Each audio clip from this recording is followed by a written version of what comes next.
नमस्कार, हमारी खास पेशकश शख्सियत में आपका स्वागत है और मैं हूं आपके साथ अनन्या चतुर्वेदी। और चलते हैं आपको लिए चलकर आज एक ऐसी शख्सियत की ओर जो कि अपने आप में काफी सारे अनुभव रखते हैं। तो हमारे साथ स्टूडियो में मौजूद हैं गौरव तिवारी, जो कि मानसरोवर के डायरेक्टर हैं। सर, बहुत स्वागत है कार्यक्रम में आपका। Thank you Ananya. सर, पहले आपके बारे में जानना चाहेंगे कि आपके हॉबीज क्या हैं, क्या कहती है आपकी शख्सियत? हॉबीज के मामले में मैं बचपन से स्विमर रहा हूँ। जब मैं 3 साल का था तब मेरी माँ ने मेरे को स्विमिंग पूल में फेंक दिया था और सबको मना कर दिया था कि इसको बचाना नहीं। तो बचपन से ही I have been a swimmer और कुछ एक्सटेंट तक कॉम्पिटिशन्स वगैरह में भी मैंने पार्टिसिपेट किया है, पर कोई बहुत मेजर कुछ नहीं कर पाया। उसके अलावा स्क्वाश बहुत अच्छा स्ट्रेस बस्टर है मेरे लिए, तो स्क्वाश जरूर खेलता हूँ। और बाकी धीरे धीरे जब आप अपने ड्रीम्स को परस्यू करने लगते हैं तो आपका काम भी आपकी हॉबी बन जाता है। तो जो मैं करता हूँ एक एजुकेशनिस्ट के रूप में, जो समाज को डिलीवर करने का प्रयास कर रहा हूँ, वो प्रोसेस भी एक हॉबी बन गया है। सर, यहाँ पे आपने बताया कि आपकी हॉबी जस्ट स्विमिंग थी। अब आपके बारे में हम जानना चाह रहे थे कि आपने अभी तक कितनी पढ़ाई की है, क्या कुछ आपका करियर रहा है, क्या आप बनना चाहते थे, क्या आप बन गए हैं, ऐसा कुछ अभी है क्या? मतलब लाइफ में होता है ट्विस्ट कि हमको सोचते बचपन में कुछ और है और बन कुछ और जाते हैं। देखिए, बनना तो मैं पायलट चाहता था पर इट्स वेरी डिफिकल्ट टू से, क्योंकि जरूरी नहीं है कि आप आज जो बनना चाहते हो कल भी वही बनना चाहें या आगे भी आप उसी को परस्यू करना चाहें। आपकी हॉबीज आपकी समझ और आपकी उम्र से के हिसाब से बदलती रहती हैं। आपके एक्सपेक्टेशंस और एम्बिशंस बदलते रहते हैं। मेरे भी बदले, वी आर नो डिफरेंट। जब मैंने स्कूलिंग चालू करी तो मेरा इंटरेस्ट मैथमेटिक्स में था। तो इनिशियली मैं मैथमेटिक्स को परस्यू करना चाहता था, पर 11th में जब मैं आया तो मैथमेटिक्स के साथ एक ऑप्शनल सब्जेक्ट लेना होता है, कंप्यूटर साइंस लिया मैंने। तो कंप्यूटर साइंस मेरा एक मेजर इंटरेस्ट बन गया सब चीज़ से ऊपर। तो फिर मैंने डिसाइड किया कि अब मैं इसी तरफ जाऊंगा और फिर मैंने कंप्यूटर साइंस में अपनी बीटेक और फिर एमटेक मास्टर्स किया अपना। और उसके बाद एक कंसल्टिंग और ऑडिटिंग फर्म है डेलॉइट, उसमें भी कुछ समय काम किया, फिर वापस आ गया। फिर यहाँ पे आके मेरे फादर एजुकेशनिस्ट थे। हमारा Mansarovar group of institutions Bhopal में चलता था।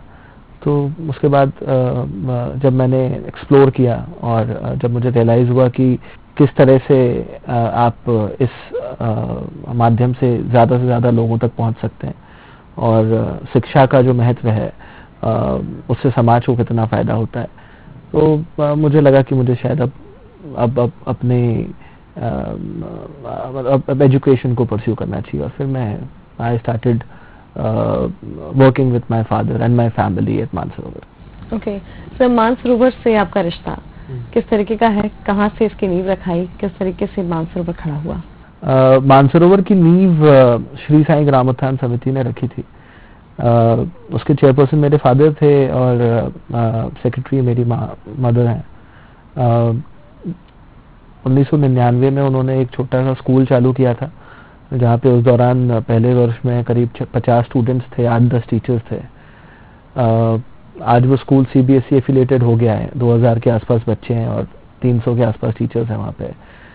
और उसके बाद फिर उस क्षेत्र में, क्योंकि उस समय जब कोलार का जो क्षेत्र था वो बड़ा पिछड़ा हुआ क्षेत्र होता था, तो वहाँ एजुकेशन की अच्छी व्यवस्था नहीं थी, हेल्थ केयर नहीं था।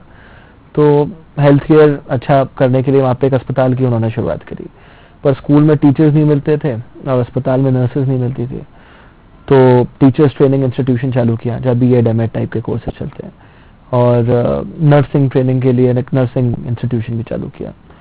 तो ऐसे करते करते जैसे जैसे समस्याएं आती गई, हमने व्यवस्थाएं अपनी बढ़ाने की प्रयास किया। और कोशिश हमेशा थे ये मानसरोवर में हम लोगों की यही रही कि हम किस तरह से अच्छी गुणवत्ता की शिक्षा समाज के हर तबके तक पहुंचा सके। ओके तो यहाँ पर अगर देखा जाए गौरव, तो आपने बताया था कि आपके फादर का स्ट्रगल बहुत लंबा रहा है इस कॉलेज को, इस इंस्टीट्यूट को, इस ग्रुप को बनाने में। तो उस स्ट्रगल के बारे में जानना चाहेंगे हम। बिल्कुल, उनका वो भी काफ़ी एजुकेटेड थे अपने समय के हिसाब से। उन्होंने भी, वो भी एक इंजीनियर थे, इलेक्ट्रिकल इंजीनियरिंग उन्होंने MACT से करी थी, जो अब MANIT हो गया है। और उसके बाद उन्होंने अपनी फेलोशिप करी थी इलेक्ट्रिकल ट्रांसमिशन में नॉर्वे में, ट्रॉन्डहाइम यूनिवर्सिटी है यूरोप में, वहाँ से। और उनके आसपास के जो उनके अपने दोस्त थे उनको एक सही गुणवत्ता की शिक्षा नहीं मिल पाई, और उनकी जो स्थिति थी उसको देखकर उन्हें हमेशा लगता था कि शायद हमको चीज़ों को और बेहतर करने के प्रयास करने चाहिए। ऑफ कोर्स सरकार अपने प्रयास करती है, पर पब्लिक और प्राइवेट पार्टनरशिप के बिना कोई भी काम अच्छे से नहीं होता। तो उन्होंने एक स्कूल से एक शुरुआत करनी चाहिए कि कम से कम जिस क्षेत्र में बच्चों को अच्छी स्कूली शिक्षा नहीं मिल पाती वहाँ पे हम अच्छी शिक्षा प्रदान करने का प्रयास करें, और धीरे धीरे चीज़ें बनती गई।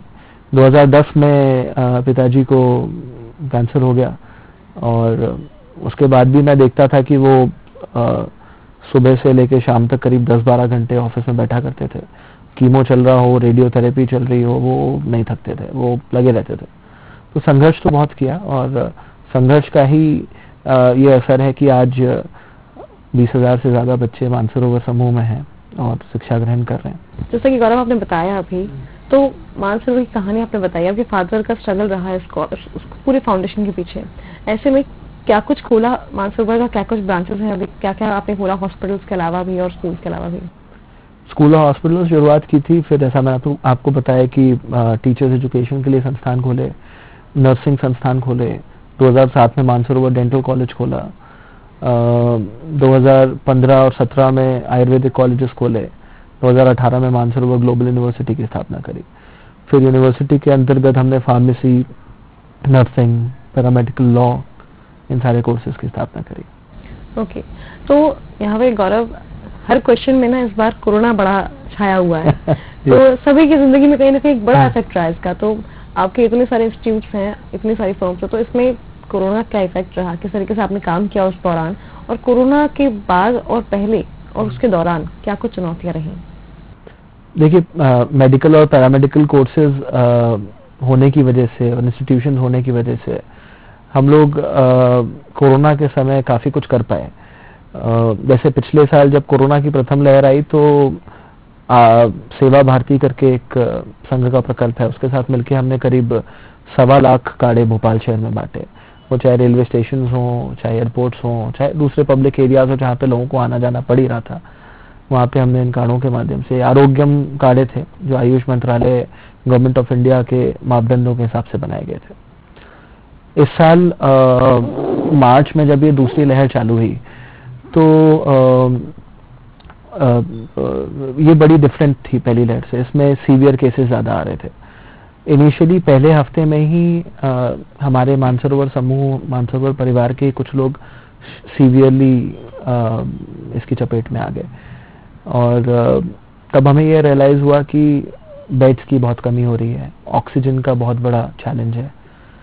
तो हमारी चेयरमैन, मेरी माताजी श्रीमती मंजुला तिवारी जी ने डिसाइड किया कि हम कम से कम इतनी व्यवस्था तो कर लें कि हमारे परिवार का या हमारे समूह का कोई व्यक्ति अगर इसकी चपेट में आता है तो हम उसका इलाज स्वयं से कर सकें। तो एक 30 बेड का कोविड यूनिट हम लोगों ने अपने मानसरोवर आयुर्वेदिक कॉलेज में बनाया, और वहाँ पे हमने हाइब्रिड इलाज किया, मतलब मॉडर्न मेडिसिन के डॉक्टर्स भी थे, आयुर्वेदिक डॉक्टर्स भी हमारे थे, और सरकार की मदद से ऑक्सीजन की भी एम्पल व्यवस्था हो पाई। NIVs, CPAPs, BiPAPs, वेंटिलेटर्स, सारी व्यवस्थाएं हो गई। तो इसका असर ये हुआ कि हम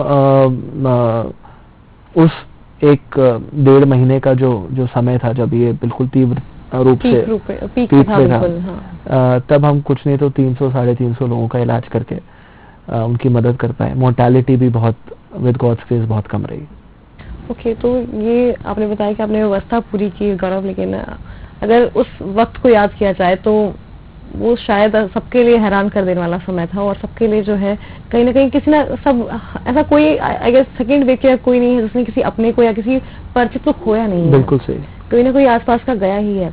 ऐसे में अगर आपका एक्सपीरियंस देखा जाए तो आपने तो इतने बड़े स्टाफ के साथ काम किया है और आपने इस पूरी यूनिट को चलाया है, तो ऐसे में आपका एक्सपीरियंस कैसा रहा उस वक्त में, जो मरीजों का आना, उस टाइम पे इतने लोगों का हो जाना, दवाइयों की कमी हो जाना, एक प्रेशर जो होता है माइंड में बहुत ज्यादा होता है, तो सबसे कैसे फेस किया, कैसे? उस समय तो नेवर एंडिंग लग रहा था। ये तो आज हमको मालूम है कि वो 1.5 महीने चला या 2 महीने चला, पर जब वो समय चल रहा था तो समझ नहीं आ रहा था कि ये कोरोना कब तक चलेगा, ये कितने दिन की कहानी है, कब तक ऐसे ही हम लोगों को खोते रहेंगे। तो तब तो बस लगता था कि अब जो होगा सो होगा, अब हमारे हाथ में जो है वो हम कर लें, और हमारे हाथ में जो भी थोड़ा बहुत था हमने प्रयास किया कि हम ईमानदारी से उतनी सेवा करते रहें। इस दौरान हमने अपनों को खोया, हम सभी ने अपनों को खोया। उस बारे में चर्चा करने का तो कोई खास, हम सब जानते हैं कि उससे कितना असर हम लोगों पे हुआ, पर मुझे ऐसा लगता है कि हम सब ने एक समाज में एकत्रित होके एकता से एक रूप से जीना भी सीखा, और ये भी जाना कि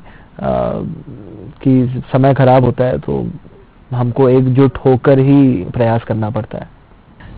गौरव, सबसे बड़ी चीज ये थी कोरोना के वक्त में कि समझ नहीं आ रहा था डॉक्टर्स को कि बचाएं किसको, जो 80 साल का है उसको या फिर जो 18 साल का है उसको। ये सवाल मैं पहले भी कर चुकी हूँ, लेकिन आपके पास भी वही अनुभव है। तो ऐसे में क्या आपके सामने ऐसी कोई परिस्थिति बनी या फिर कैसा कुछ बना कि जो नीडी है उसको देना जरूरी था, और जैसे 2 लोग हैं और एक ही वेंटिलेटर है? अब देखिए, ये तो हमारा काम था इंफ्रास्ट्रक्चर बनाना, बेड्स लगाना, ऑक्सीजन सप्लाई देना, दवाइयों की व्यवस्था करना। किसको बचाना है, किसको कौन सी दवाई देनी है, किसको कितनी ऑक्सीजन देनी है, तो डॉक्टरों का काम था। तो मुझे लगता है I am not the right person to ask this question. पर अगर मेरे हाथ में होता, मेरे को चूज करना होता 2 लोगों के बीच में, तो मैं आज भी खुद नहीं जानता कि ये चॉइस कैसे की जाती है, किसको प्रायोरिटी दे सकते हैं, एक छोटा बच्चा या एक बूढ़े व्यक्ति को। मतलब कोई आपको कोई भी ताकत ये राइट नहीं दे सकती कि आप 2 जिंदगियों के बीच में से एक को चूज कर सकें। बिल्कुल। चलिए गौरव, ये तो बहुत सीरियस बात हो गई। अब कोरोना के बाद की बात कर लेते हैं। कोरोना का वक्त, सेकेंड वेव जब टल चुकी है, थर्ड वेव की आशंका है लेकिन अभी आई नहीं है। तो ऐसे में अगर देखा जाए तो चुनौतियां इस वक्त क्या क्या खड़ी हुई हैं सामने? आप मेडिकल फील्ड से भी हैं, साथ ही आप यहाँ देखा जाए तो एजुकेशन फील्ड से जुड़े हुए हैं, तो अब आगे पढ़ाई को लेकर और मेडिकल को लेकर क्या चुनौतियां सामने? पढ़ाई को लेकर सबसे बड़ी चुनौती तो यह है कि 2 साल से घर पे बैठे बैठे ऑनलाइन क्लासेस अटेंड करते करते कहीं ना कहीं जो मेंटल हेल्थ है स्टूडेंट्स की, वो भी बहुत इफेक्ट हुई है। तो मुझे ऐसा लगता है कि इट्स हाई टाइम नाउ कि अब स्टूडेंट्स को हम प्रयास करके कोरोना प्रोटोकॉल्स को फॉलो करके धीरे धीरे कॉलेजेस में, स्कूल्स में आना चालू करवा सकें, ताकि वो वापस उस माहौल में आ सकें, वापस से वो सीरियस एजुकेशन हम उनको डिलीवर कर सकें। क्योंकि ऑनलाइन क्लासेस एक ऑप्शन हो सकता है, पर मेन स्ट्रीम एजुकेशन ऑनलाइन मुझे नहीं लगता चल सकती है। अभी भी हमारे पास वो इंफ्रास्ट्रक्चर नहीं है, और हमारे पास इंफ्रास्ट्रक्चर होना हो, हमारे स्टूडेंट्स जो कि गाँव खेड़ों से आते हैं, सब अर्बन एरिया से आते हैं, उनके पास वो सुविधाएं अभी भी नहीं है। और ऑनलाइन के माध्यम से इतने बच्चे समझ भी नहीं पाते हैं। एक्चुअल में और वर्चुअल में बहुत अंतर होता है। बहुत फर्क होता है जी। ओके, तो अगर देखा जाए तो यहाँ पे जो बच्चे कॉलेज में थे या फिर जो बच्चे आगे कैंपस इनका आने वाला था, उनके लिए 2 साल में सब चीजें अपॉर्चुनिटीज जो है काफी स्किप हो गई हैं, तो उनके लिए क्या आगे प्लान रहेगा? अब देखिए, ये ऐसा समय था कि जिसमें तो आप कोई सवाल भी नहीं पूछ सकते थे और जवाब ढूंढना भी बेवकूफ़ी थी। तो मुझे लगता है कि इन 2 साल को कंपेंसेट किस तरह से किया जाएगा, वो तो इंडिविजुअली बच्चा खुद ही प्रयास करेगा और उसे कंपेंसेट हो पाएगा। पर अब चीज़ें वापस से जगह पर आ रही हैं। कंपनीज ने वापस से अपनी प्लेसमेंट ड्राइव चालू कर दी हैं, वापस से हायरिंग चालू कर दी है। पर कहीं ना कहीं ये भी देखा गया है कि कंपनीज भी प्रेफर कर रही हैं कि आने वाले 6 महीने 1 साल तक वो वर्क फ्रॉम होम पे ही रखें। तो मुझे लगता है कि बच्चों को भी यह फायदा मिलेगा कि उनको कहीं एकदम से रिलोकेट नहीं करना पड़ेगा। उनके पास 6 महीने 1 साल का समय होगा, तो उसमें रोजगार लेकर और रोजगार के माध्यम से जो वो अर्न करेंगे, उसको कुछ सेव करने का भी उनको मौका मिलेगा। तो एक अच्छी अपॉर्चुनिटी है मुझे लगता है। अच्छा गौरव जी, एक बात और भी है कि कोरोना पैंडेमिक में ना सिर्फ हमने लोगों को खोया, बल्कि कई लोग ऐसे हैं जिनकी नौकरियां चली गई, कई लोग ऐसे डिप्रेशन में चले गए, कई लोगों ने अपनों को खोने के बाद डिप्रेशन को देखा। तो ऐसे में अब अगर देखा जाए तो इनकी हेल्थ, मेंटल हेल्थ पे जो असर पड़ा है, उसके लिए क्या आपके ओपिनियन से क्या करना चाहिए? अब गवर्नमेंट को या फिर समाज को एक नया माहौल कैसे जनरेट होगा? देखिए, अपने आप जब रोजगार की अपॉर्चुनिटीज बढ़ेंगी, जब स्टूडेंट्स